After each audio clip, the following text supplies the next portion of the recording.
From the IISS, but based in Paris, Mumtaz. Thank you, John.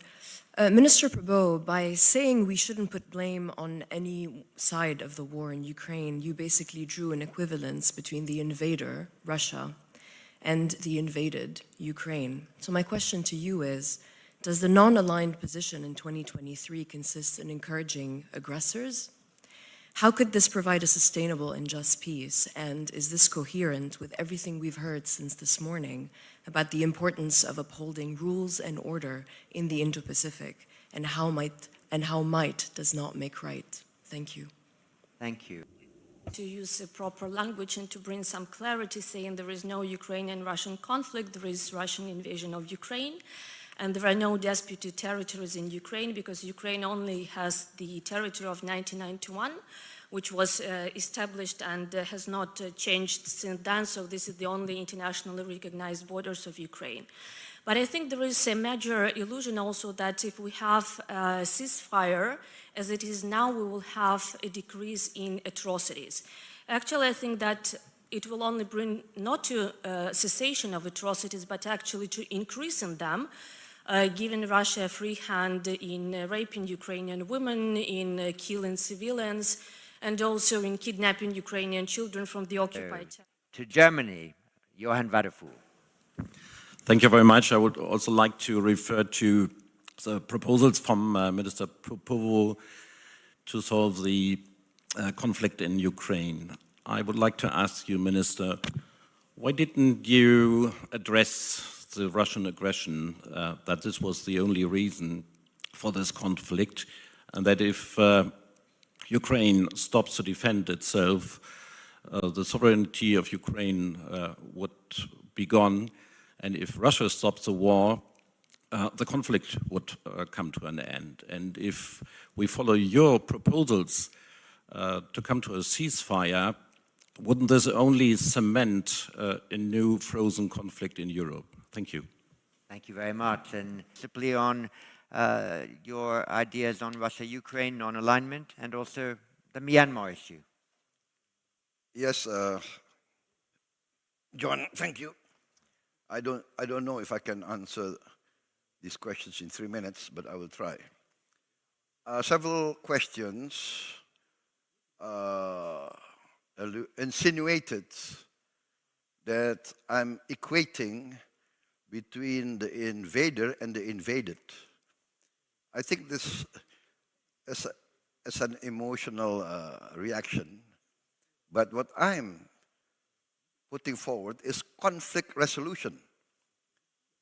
I'm not saying which side is right or wrong, and I think this is being taken mistakenly, because Indonesia's position is very clear. In the United Nations, we voted against the Russian invasion. We voted. You can check our voting record. We are not talking about right or wrong. I'm just proposing that we attempt at conflict resolution, and this has been done historically. Please, our European friends, please do not think in terms of 5 or 10 years. Think in terms of 50 years. We in Asia, we have our share of conflict, of war. Maybe more disastrous, more bloody than what's being experienced in Ukraine. Ask our Vietnamese friends, our Vietnamese brothers. Ask our Cambodian brothers. Ask them how many times they've been invaded. Ask our Vietnamese friends how many times we have been invaded. Ask Indonesians how many times we have been invaded. We know war. We want to resolve. We want to help. But again, it's up to the two parties. What is the United Nations for, if not for conflict resolution? Why is a proposal for a demilitarized zone so taken as if it's not rational.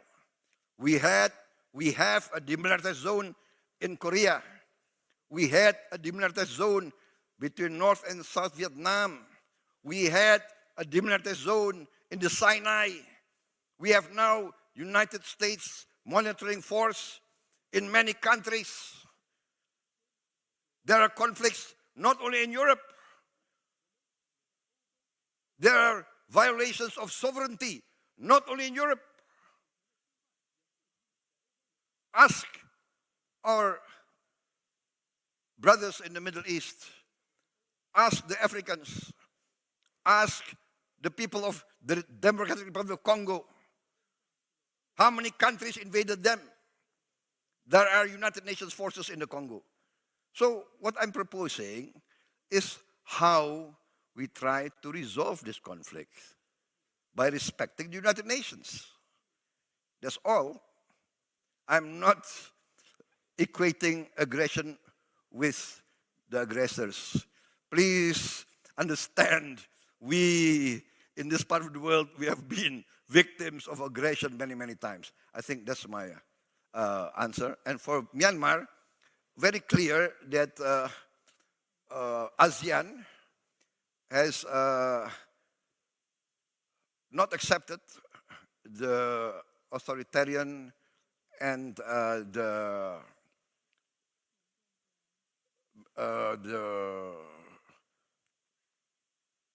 activities and lethal actions of the Myanmarese military regime against their own people.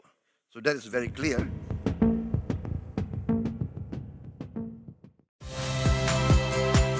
Saya Niluh Puspa. Saksikan program-program Kompas TV melalui siaran digital, pay TV, dan media streaming lainnya. Kompas TV, independen, terpercaya.